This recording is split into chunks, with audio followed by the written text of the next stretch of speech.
Welcome to the CrossFit Max podcast. What is going on, team, and thank you for tuning in. Before we start this episode, I just want to let you guys know that Susie had no idea what the topic of this conversation was, which you'll hear in a moment, but seeing this title, you might think she knows what's about to go down, but I sprung this title, this episode, this topic on her in the moment. So hopefully you guys enjoy it. Hopefully you guys get some good value in hearing how my wifey got so freaking fit over the last few years. And I'm just excited for her and her growth, and just wanted to showcase that to the world here. So hopefully you guys enjoy it. Make sure you give us a rating and a review, and let's get to it. 3, 2, 1. What's up, everybody? Welcome back to your favorite podcast. My love, we've had some crazy new fun additions to the gym this last week. We've introduced High Rocks to the program. Whoa. Which is only really 2 days into it.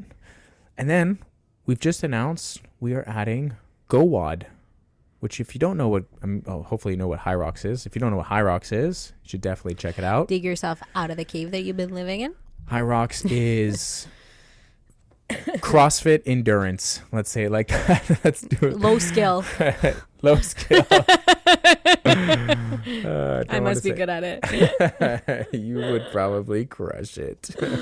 Honestly, yeah. No, High Rocks is the sport of fitness racing. So it's an event that started. I don't know how long it's been. Maybe 5 years ago. Maybe a few years now. And it's really become its own kind of training methodology, working functional movements at high intensity, for endurance aerobic pieces, so like longer efforts. So we've introduced High Rocks into our programming as of this week, which I did the class yesterday. Like I participated in the class while Coach Alana ran the 9 a.m. workout yesterday. And then I got to coach the 12 p.m. today. And yeah, it was fun. Both classes killed it. It was fun to participate in the class. It was fun to coach one of the classes. We're going to be offering 1 to 2 High Rocks classes in our schedule every single day. And there's going to be 3 different High Rocks workouts throughout the week. So like Monday, Tuesday, Wednesday will be High Rocks workout number 1.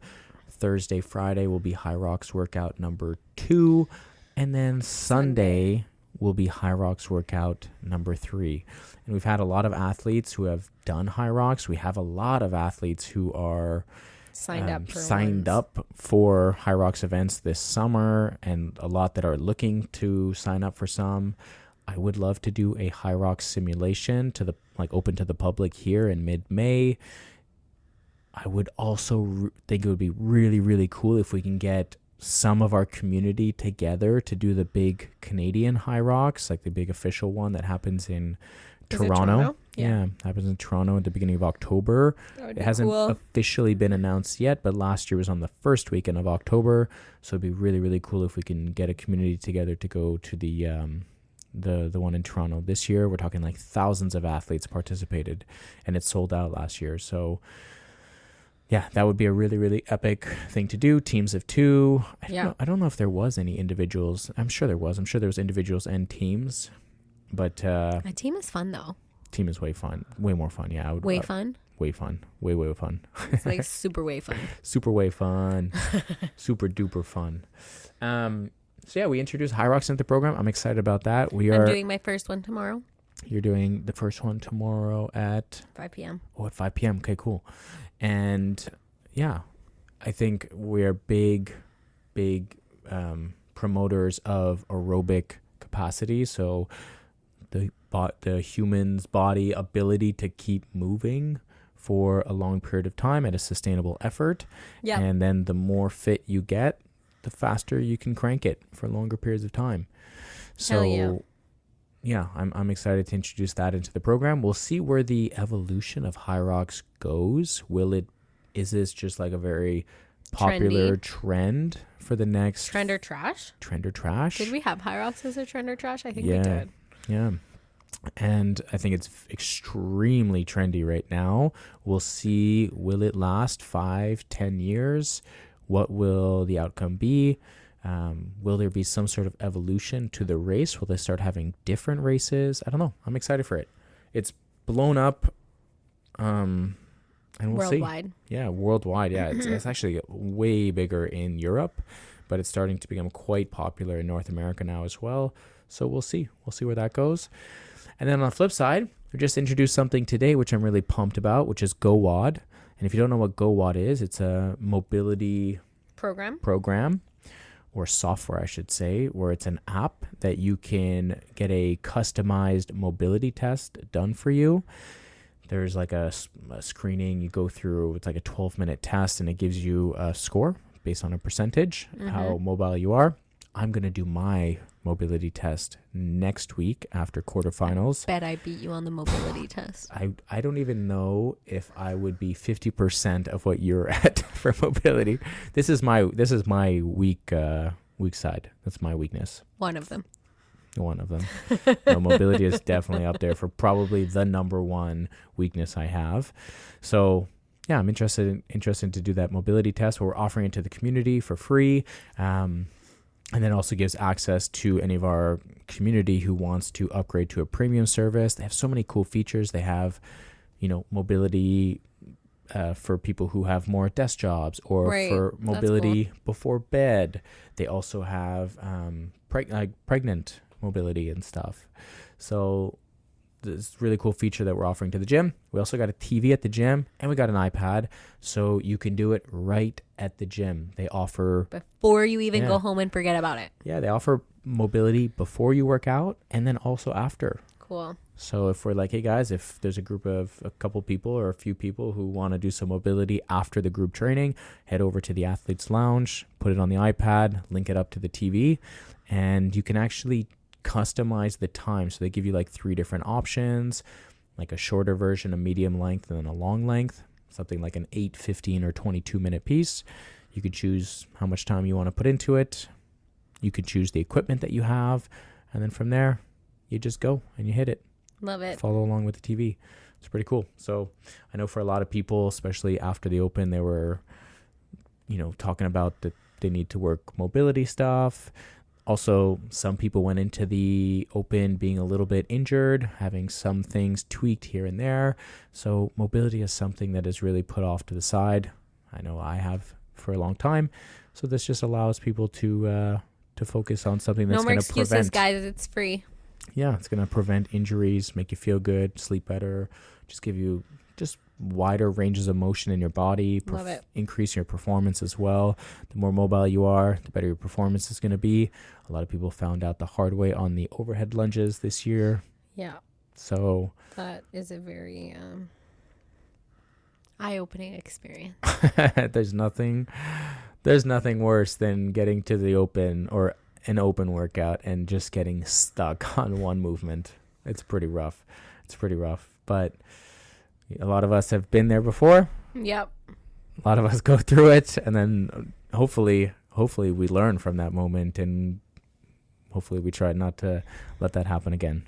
Love it. So we got some fun High Rocks programming. We got some fun GoWOD at the gym now. We have a few other things that are in the works. Brewing. But yeah, we're starting. We're kind of shooting off 2026 here. We're 3 months in. We're wrapping up month 3. How is it April?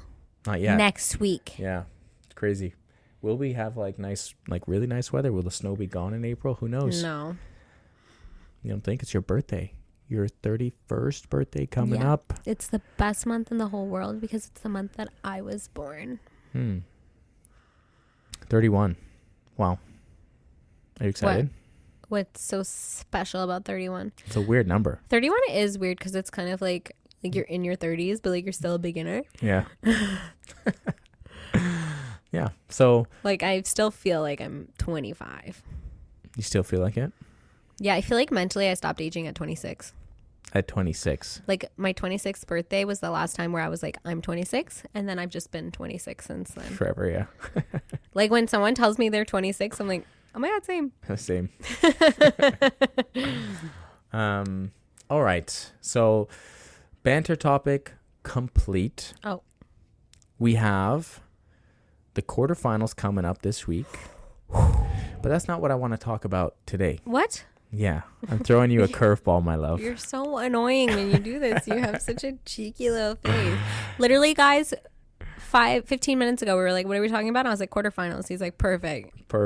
But I already knew what I wanted to actually talk about, but I wanted to put you on the spot I hate when you do for this. our topic of discussion, which people are going to know because they're going to see the title, which is unfortunate. They're not going to really feel the surprise Like by I'm you right feeling now. right now. The anxiety build up. Susie's sweating. She's she's turning red. She doesn't know what the heck is going on. None of the above. I wanted this episode to be about you, my love. Ew.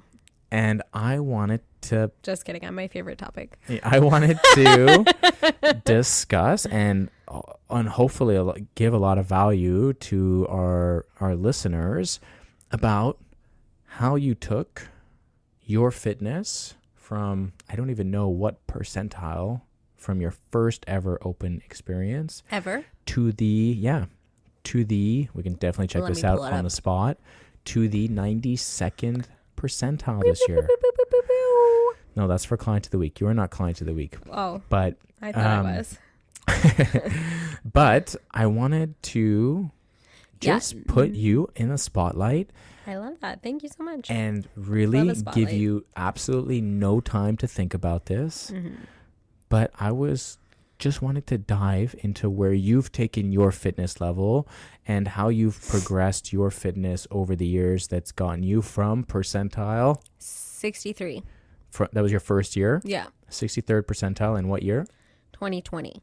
2020 to now. How many opens did you do? Just give us all the rankings here. Okay. 2020, 63rd. 2021, 73rd. I skipped 2022. That was COVID-ish year. Yeah. 2023, 76th. That was the first open at CrossFit Max. 2024, I was pregnant, so 59th. What a decay. So honestly, out of shape. Considering you were 34 weeks pregnant? No, that was the madness. I was 29. 29. 20. I don't know. Yeah, something like that. You're around 30. I was in the third trimester. Yeah. But I wasn't as pregnant as the other girls.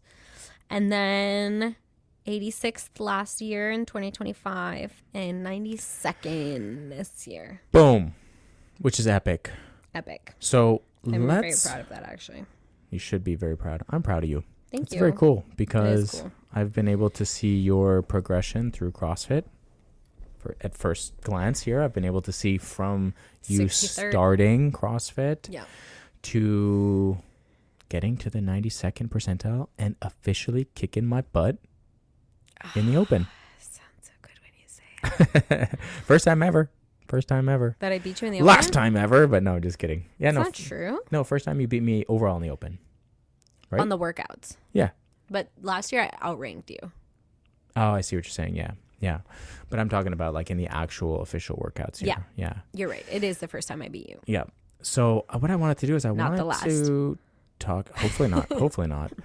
I wanted to, where do we want to start? Where do I want to start? I want to know where what you think has been the biggest change from, 63rd percentile to 92nd. So there's probably people listening that are maybe around the 50 or I don't know, maybe 40 to 75th or 74th percentile, let's say out of the quarterfinals. Yep. And they're like, man, one day I would love to be able to get in that top 25% or even higher than that.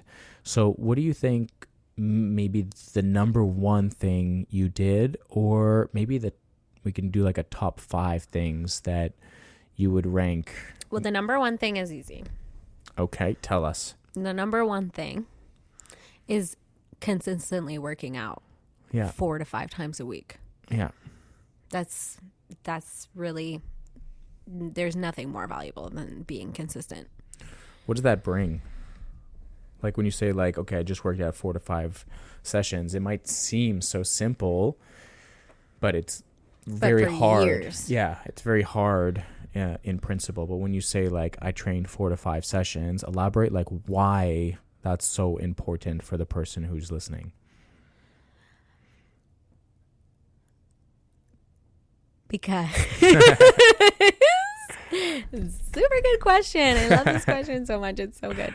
Well, what do you think? I mean, for obvious reasons. Yeah, it might sound obvious, but for obvious for you. reasons, like in terms of like what's that expression? Rome isn't built in a day. Yeah. Okay, the expression is that you just have to get a little bit better, and you're constantly moving the needle, and you're constantly just trying to make a little bit amount of progress. And everybody starts somewhere. And when I started CrossFit, 63rd percentile is still like pretty decent for my first ever open, I would say. Yeah. But I started with a base of athleticism. Like I had done a lot of running and a lot of yoga and a lot of like fitness related stuff. I had been a competitive figure skater when I was younger. So like I was athletic already. But you start and you're a total beginner at something. And so there's a lot of growth that has to happen in terms of just like learning skills. And in order to learn a skill, you have to practice a skill. Yeah. So lots of time practicing, which means that you can't take big chunks of time away from the sport or from your art or your practice or whatever you're trying to improve on. So definitely just, making sure that you're showing up multiple times a week or every week on the weeks that are more difficult or the weeks that are easier, making sure that it doesn't really matter what else is going on, that you're fitting that into your schedule. Mm-hmm. Yeah, for sure. Like repetition is important.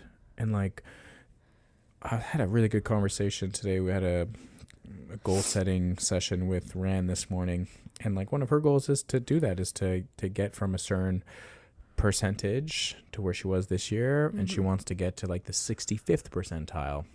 And one of the main things, like the number one thing I actually told her, and this goes super well what you just said, is that you just have to show up to the gym. Yeah. Like it's so simple, but you have to do. Like not easy, but very simple. Very simple to do, yeah. Now what you do in here changes, but if you don't show up to those sessions, like for example for Rand, she plays like a lot of soccer. Right. So she has CrossFit and soccer. So I told her, I was like, hey, you have a 3 times a week membership.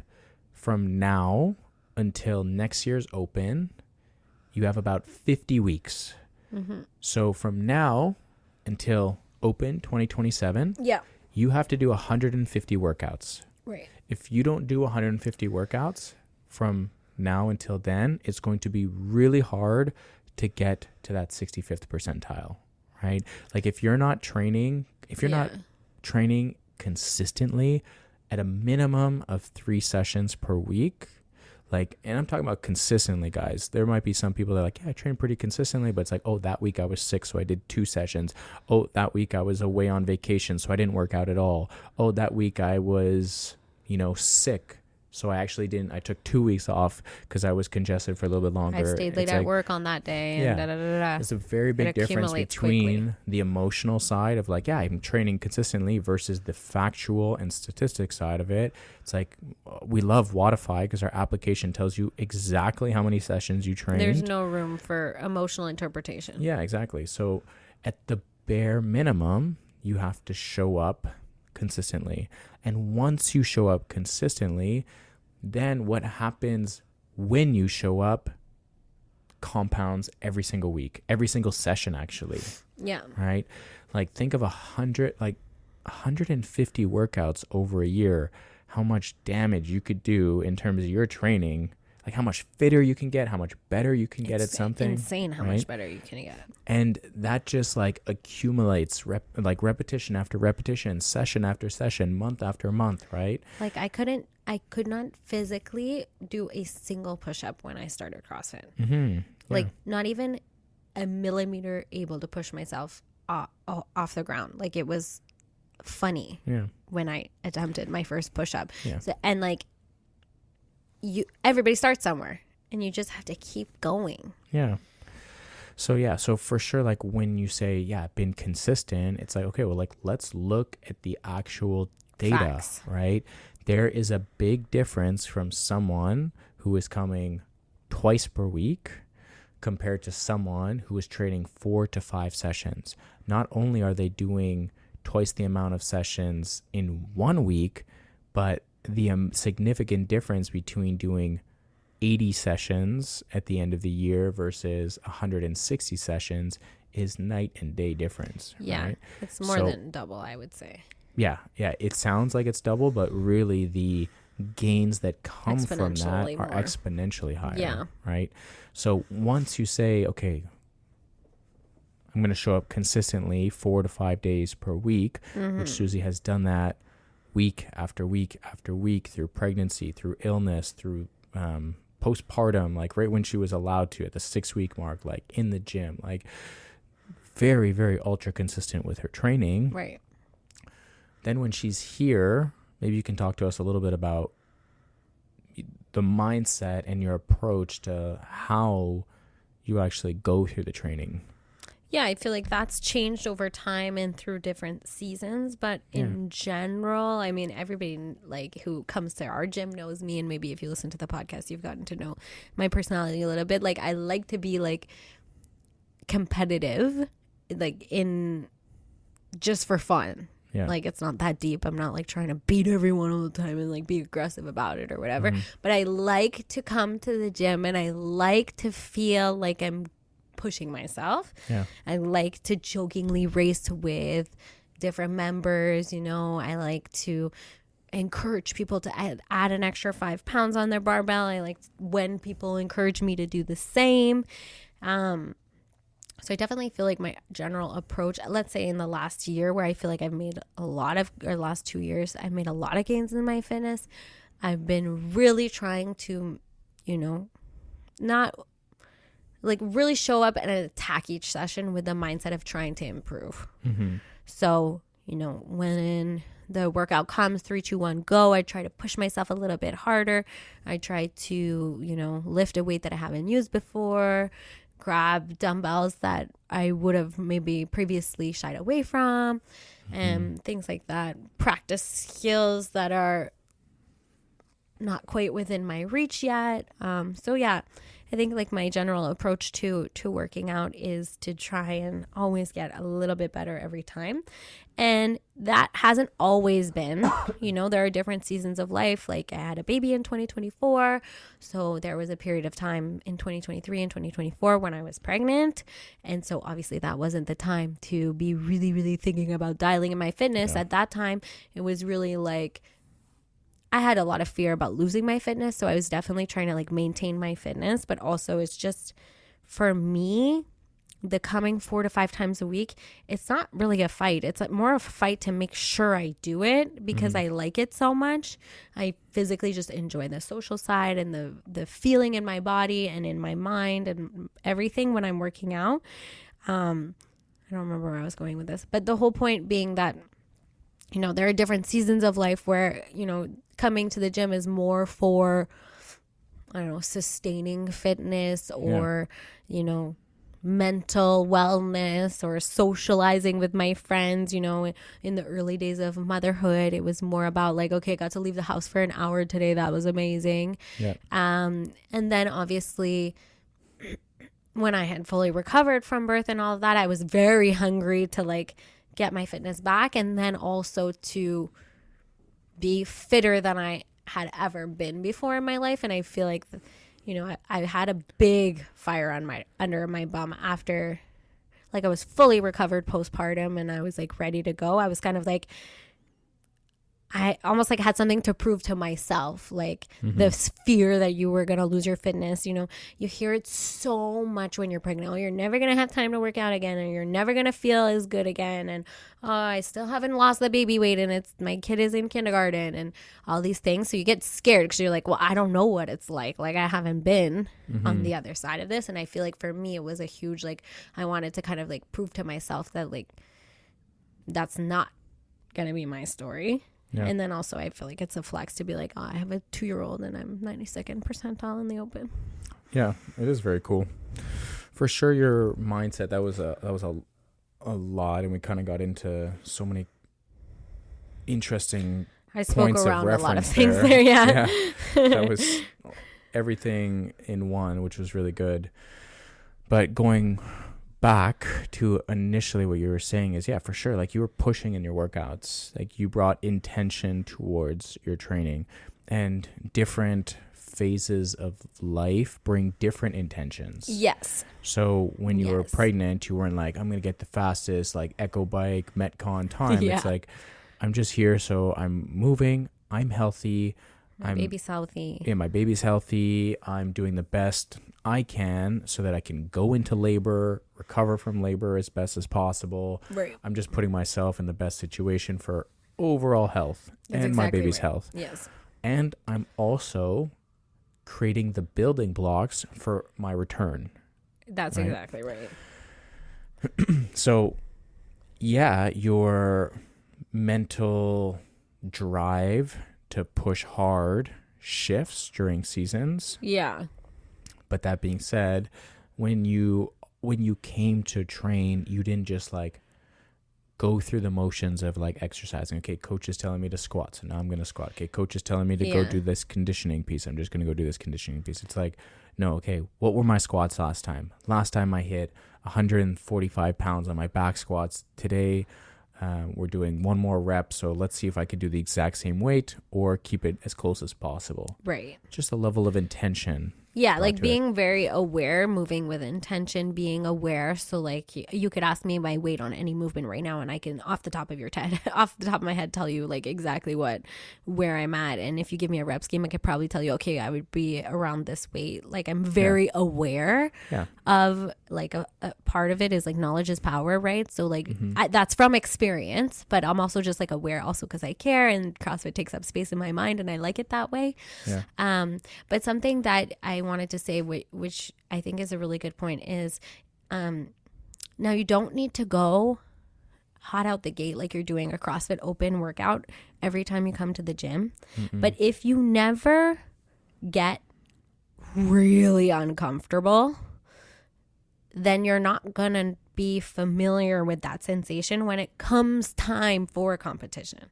When it comes time for a High Rocks event or a race or a CrossFit Open or whatever you have going on where you're hoping to have a performance. Like if you've never put your system in heart rate zones that are very elevated, or, you know, just for fun, like try to send it in a Metcon every once in a while in a group class. Well, you can't expect your body to respond well in that situation if you've never put it in that situation. Yeah. And I think that's something that maybe we're not testing every day, and not every day is like 110%, but like you got to go there sometimes to know.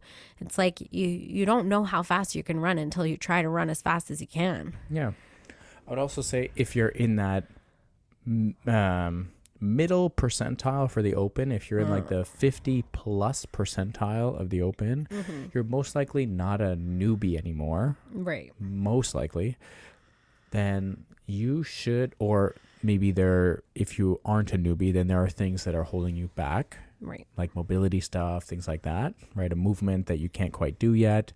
So if you're at that like higher, like you're no longer a newbie anymore, for sure there are times and moments that you need to be pushing hard. Yeah. Right. And if you never go to it, then how the hell are you on game day expecting to go to it? Yeah. And it is really important, like you said, that like not every day, you don't have to go 110% every single day, but there are moments where the coach gives you that green light to be like, hey, let's push. Let's go. This workout's for time. It's 3 rounds. Like, let's go. Let's do it. Yeah.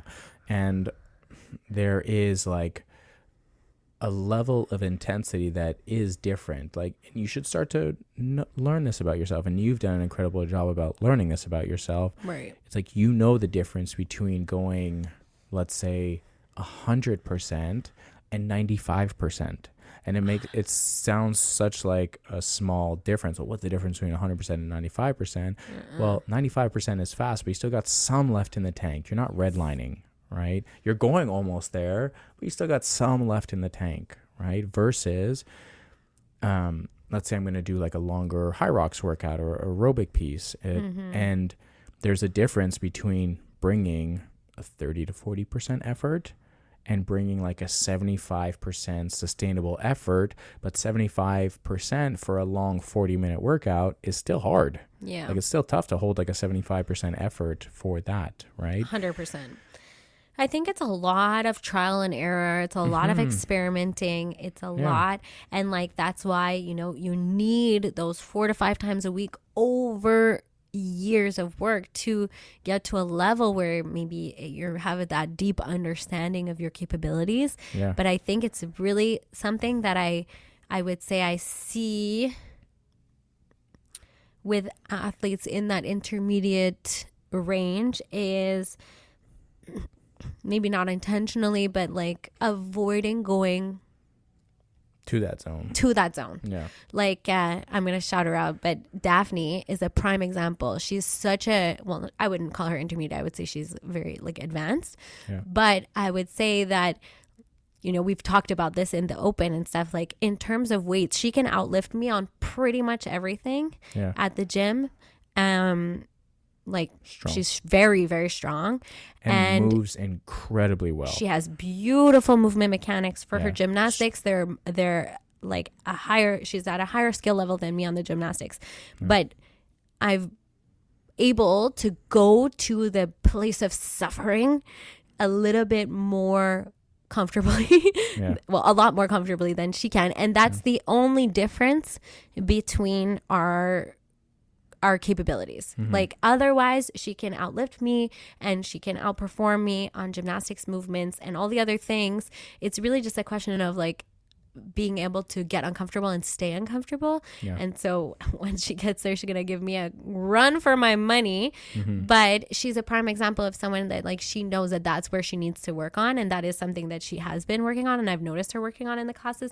But you know, it's not a skill level question. It's really just lack of practice, pushing herself. You know, in a Metcon, often in a group class, she won't go there. And I think now she has a little bit more drive to get there. But you know, it takes time. It takes time. She's still also early days. Like, that's not shade on her. Quite the opposite, actually. She's about to go through her first quarterfinals. She's absolutely killing it, and I feel like she's made such important strides. And she is skill-wise a higher level athlete than me. It's only the engine that needs work. Actually, you know what's funny? It kind of flashed back many years ago to when I coached an athlete. His name was Felix, and I was coaching him in a workout, and he was kind of like an intermediate, starting to become more like beyond that level of intermediate athlete. At that level, he was like, I was coaching him in a Metcon, and I remember he's quite fit dude, and he was like pushing hard and then crashed really, really hard.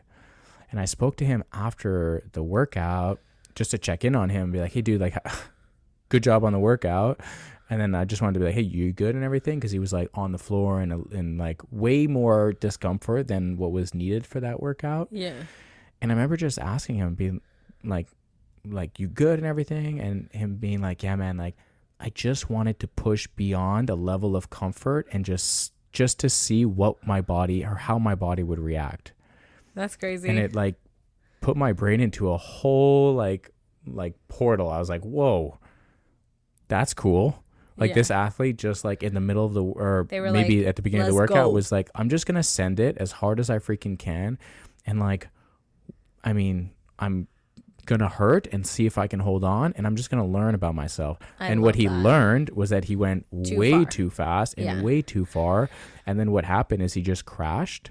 He was in obviously some discomfort in the middle of that workout, which is building mental toughness. And like he didn't like stop the workout. He just slowed down at a very rapid rate, at a kind of a sticking point in the middle of the workout, which I was surprised about, knowing his fitness level.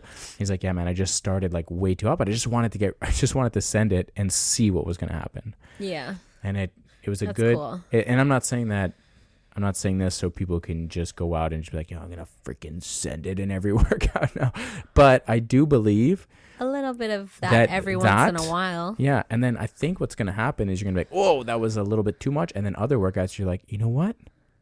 I've actually been holding back a little bit too much on my conditioning pieces because I was able to send it through that workout and I felt really good afterwards. I feel like something that I did like learn about myself last summer. I've always put myself in a box as not a fast runner. Like I always say, like I'm not fast. Yeah. And something that I experienced when we had running in the Metcons in the summer last summer is that I was like, well, I'm just going to try and run fast. Yeah. And if I crash, I crash. But like, let me just see if I can actually run fast. Mm-hmm. Because I've always just, that's another thing. You put yourself in a box sometimes, like, oh, I'm not good at gymnastics, or I'm not strong, or I'm not fast runner in my case. Yeah. And so then you almost become a self-fulfilling prophecy. So then I just tried to run faster and came to the realization that I'm actually not a slow runner. I just need to practice running fast. Yeah, exactly. And you also ran a half marathon in an hour 47 minutes. Like that's really fast. That's very fast. That's very fast for it doesn't an feel, hour and 47 minutes. That's like, crazy. That's not a slow pace for an hour and a half. You know, like It's like a 5:04 pace, I think, or something like that. To go run 1 kilometer at a 5:04 pace, and Susie ran that for 21 kilometers. Like it's fast. It's not slow. So that was 11 minutes faster than my previous time. Yeah. That's a lot of minutes shaved off. Yeah. So for sure, I would say consistency, obviously, number one, we talk about being consistent all the time, but what does consistency bring? It brings repetition. It brings practice. Yeah. It brings another level of training. And then when you go and hit the training sessions, you've brought intent. You've brought an understanding and a discomfort towards the training that you've learned a lot about yourself. You're like, I will add those 2.5 pounds more on the bar. Oh, shit, I failed it. That's all right. I'm going to try it again next week. Or, oh, I added that 10 pounds and I was able to hit it. Wow, PR, didn't know this about me. Or I'm going to push in a conditioning piece. I'm going to get uncomfortable. Wow, I smoked that. Or, oh, that was a little bit too fast. Yeah, like the training sessions are just that. It's a learning opportunity. So, exactly, yeah. You know, you could learn that, oh, you didn't go fast enough. And you can learn that, oh, that was too quick. And there's no repercussion. Yeah. Besides a little bit of discomfort in the moment. Absolutely. But I just mean like, it's not like a race day, you know, like nobody, it's not that deep. It's a CrossFit group class. Exactly. Yeah. Yeah. I would also I would like to touch on something you said before, and that's like a little bit of like the competitive drive and the people around. I would say I love that. The cool thing that you've done is surround yourself with people who are going to elevate your training. 100%. And I think the CrossFit community has done a really good job of just overall bringing everybody up here. Mm-hmm. But I think it's fun. Like you talked about the competitive drive with a few of the athletes, you know, we talk about Malice, right? Yeah, Malice being I love it. Your best friend, and like you're pushing so freaking hard with each other and things like that. Right. Yeah. And even if you don't work out together, you guys are comparing each other's scores to each other in like a friendly way. Yeah. We're talking about workouts. We're talking about how we approach workouts. Yeah. Like we literally talk, like people at our work are probably so sick of us talking about CrossFit. Which is awesome. So there's that element. Also like Jason and you know, there's the people that you surround yourself that lift you up. And then you have that impact on people where it's like, I'm going to push myself hard. And that person next to me is hopefully going to feed off that energy and push themselves hard. So the person next to them does the exact same thing. I'm and sure we've all experienced that in a group class. Yeah. Just lifts everybody up. You know, I've been doing a lot of the Saturday morning training sessions with the big community. And it's always fun. I'm always going around high-fiving people. Guys, we got like 3 more minutes. Let's go. Let's freaking push. You know, and there's little moments in that those Saturday workouts where it's with a partner. Yeah. And you're able to just have like that quick rest. And in those quick rests, I try to like bring up people. So something that you've done a really good job of is bringing up the competitive drive from within to elevate the people around you rather than I'm going to beat this person. Like I'm going to be the best in the class. Like I've never had that. I've never felt that from you. I've only ever felt you cheering on everyone so that everyone in the class feels like their entire game has to be lifted for performance. Yeah. The only time I say like I'm gonna beat you is in jest. Like it's all for funsies, you know. It's like Jason's a perfect example. We like to like fight like brother and sister, and I'm like, come on, you're gonna go faster than that, Jason. And like we like to tease each other in a like affectionate way, because actually I want nothing more than for him to give me a run for my money, you know. And he wants nothing more for you to do that as well. Like it's positive. We both enjoy that dynamic. Exactly. And every person needs encouragement in different ways, and this is the beauty about coaching. This is the beauty about relationships. Like being at a CrossFit gym, you build the relationships with the people around you versus a regular gym. You know, like if you said that to anybody, you'd be like, who the hell is this girl? But because you develop that relationship with that person, you're like, okay, this person likes a little bit of like friendly banter. This person likes stern, motivating, like, hey, you can freaking do this. Then there are other people that are like don't cheer for this person, they don't like it. Teach me the way to go, tell me what the intent is, and I'm gonna push myself really hard, but I don't want you yelling at me to like go any faster, because I'm gonna go really fast and that's gonna be discouraging me, right? So that's the beauty about CrossFit and the side of relationships. And you have a good act for understanding the relationships in the class really quickly and just lifting up everybody to do better, not just for yourself, but from a group standpoint. It's so like that's a thing that got me hooked and that I love so much about CrossFit is just like being part of a group. You know, attacking a workout as a group is such a cool shared experience. It's so motivating and it's so fun.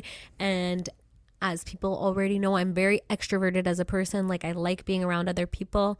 Like coming to work out in a gym alone, I'm a disciplined and motivated person. But when I do have to come work out alone, because that's the only thing that's fits in the schedule, I can't push the same way I can push when I'm in a group class. Like, well, I can. I'm just choose not to because I don't feel as inspired.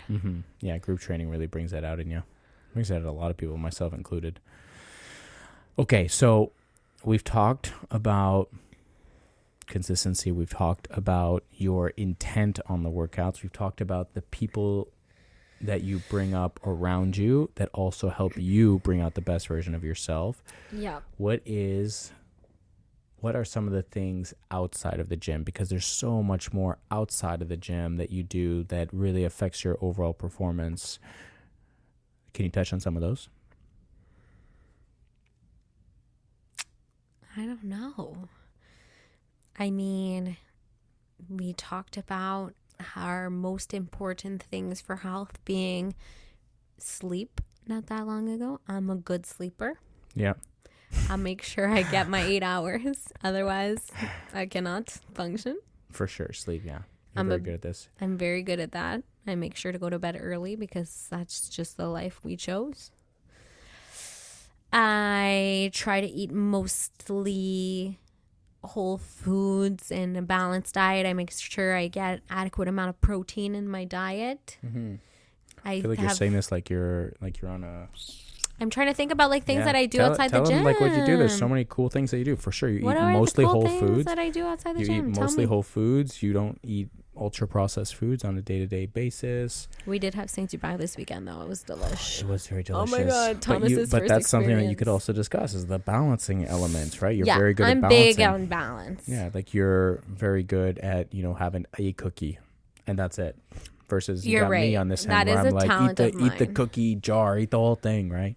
So you're very good at like eating and fueling yourself for workouts. Absolutely. You've put in an emphasis of like getting your electrolytes and your creatine in every single day. I do take my creatine every day, and I put collagen in my coffee every morning. Yes. So those are two habits that I'm so proud of myself for. If you think about like 5 years now, 6 years of where your nutrition was, like you've definitely like but the thing is that I don't take a lot of responsibility for that. I thought it was all you, boo-boo. For sure I've helped in that process, but at the end of the day, I used to think pasta was a meal. There we go. What do you mean we can't have just pasta for dinner? Yes, exactly. But yeah, you've done a good job when you're on vacation. of like balancing your nutrition over the years, right? Yeah. You've actually put in an emphasis on eating meat or eating more protein. I gave up vegetarianism. Yeah. Started eating meat. I felt so much better. My iron levels are so much better. My hair is nicer and my muscles are bigger. And your muscles are bigger for sure. So like you've just changed your overall diet. You've been eating more whole foods than processed food, where you know you used to have a glass of wine often. Those were the days. Just kidding. Just kidding.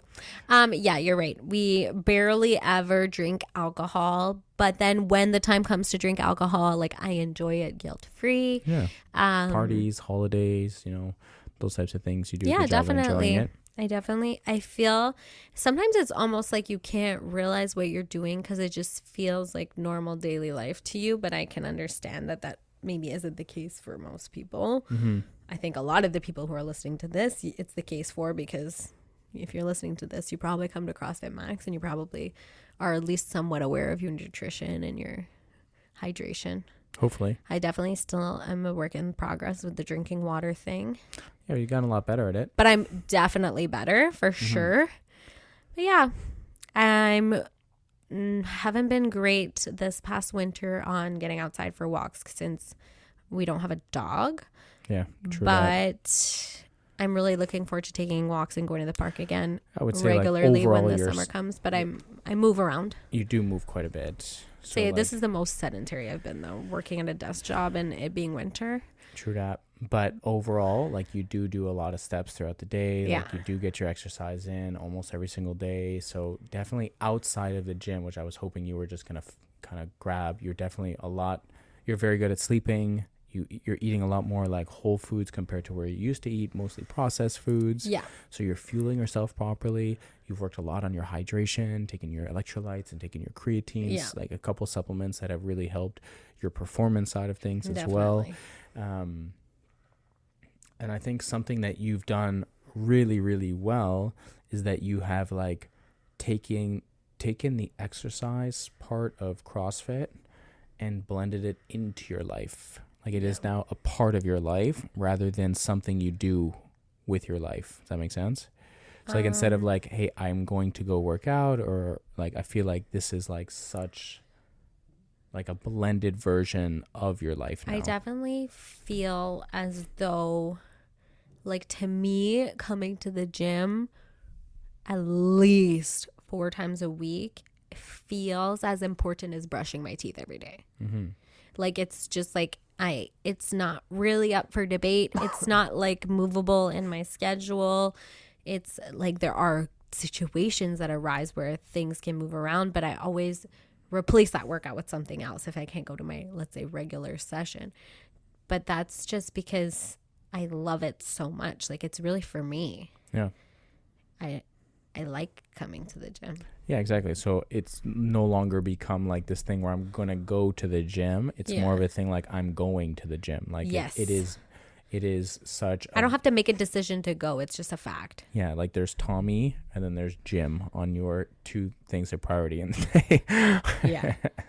Like there are Thomas, Jim, work, myself, Brandon. There we go. I'm on it. Is that top 5 or did I make the 6? I don't even think I made the top 5 there. You rarely make my top 5 these days, baby. Oh, shoot.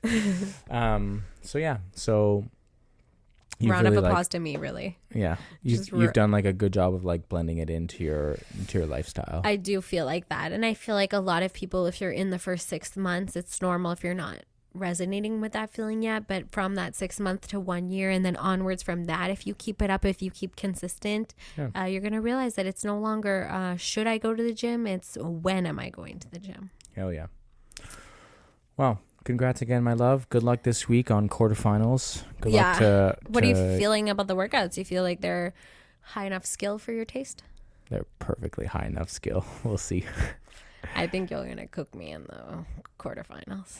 I wish, looking now at these workouts, they have the quarterfinal workout 3, which is a deadlift progression and double under.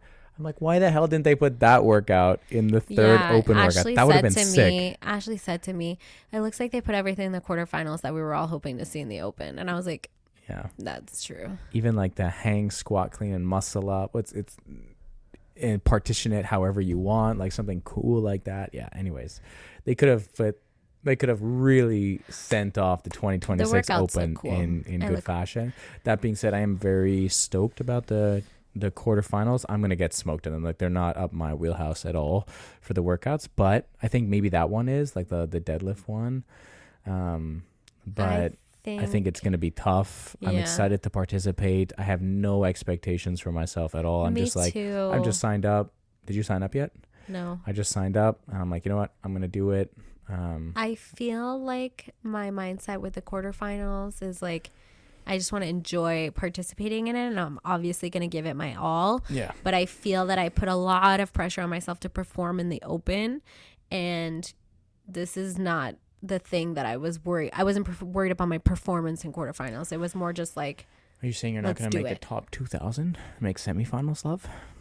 Probably not, babe. I think it's the top 2,000 men and top 2,000 women that go to semifinals. Of the world?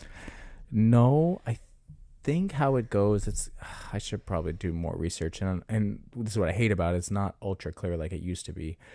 I think they take the top 2,000 from each region, maybe, because there's about like 30, North America. There's about East. 30,000. No, that's not true. Yeah, worldwide they take top 25%. So you're looking at about 30-ish thousand men and 30-ish thousand women that are going to quarterfinals, so that were invited to quarterfinals. And then what I think they do is they take the top 2,000 men and top 2,000 women worldwide and put them in an online semifinals. And then from there, they take the top people from those semifinals, put them in the in-person semifinals event. And then from the in-person semifinals event, they take like the top 5 from each region and put them in the CrossFit Games. And they have like 40 people at the CrossFit Games. Beautiful. So yeah, this is the end of the road for us. This is the end. This is the end. But yeah, so this is it. That's all. That's out. Baby, I'm proud of you. 92nd Thank you so percentile. Much. This was really nice. Good luck in the quarterfinals. I'm excited to see you perform and crush them. I'm excited to see you, Malice, Justin, Alexa, Farida, Daphne, and myself perform them. Let's go. Yeah. All right, guys, we're going to end the podcast the same way we always do, with Client of the Week. Pew, pew, pew, pew, pew, pew, pew. This client has been a member of ours for over a year, on and off, maybe almost 2 years now, on and off. And she has a light burning inside her. She's hungry. She's hungry. She's been seeing the Open. She's been seeing the community. She's been doing a decent amount of workouts over the last 2 months now. Maybe, 2 months, 1 month. She back. And she's hungry. She's excited. She's bringing a level of fun to her training. And also she's pushing when she's actually hitting the workouts as well. Yeah, I love working out with her. We're having so much fun together. She just committed to a 12-month membership as a well. year, baby. So she's locked in. She's hungry. She said she wants to do the High Rocks with Nicole in Toronto, which is cool. No way, so fun. So that client of the week is Tarrah. Woo! You go, Tarrah. Which, if Tarrah's not here yet, she should be walking into the building. Walking in right now because we're going to work out together. Yeah, you guys do your Tuesday 4 p.m. together. That's my girl. Anything that you've noticed from her training over the last few weeks? Absolutely coming with the right attitude to the classes, trying to move the needle. We've done back squats together a lot of the last few weeks because that was on the Tuesdays during the Open. And I keep encouraging her to add a little bit of weight, and she never says no. She's strong. She also got a really good, she's always happy. She's always really, she's always in smiley. A good mood. She doesn't bring her outside stuff in, and it's fun. Awesome. Good job, Tarrah. Thank you guys for crushing it. Thank you guys for listening to us. And Susie, thank you for crushing it. You're welcome. And we hope to catch you in the next one. We'll let you guys know next week how the quarterfinals went. Preparation Open 2027 commences. After next week. Starting next Monday. All right. Catch you in the next one. See ya. Bye.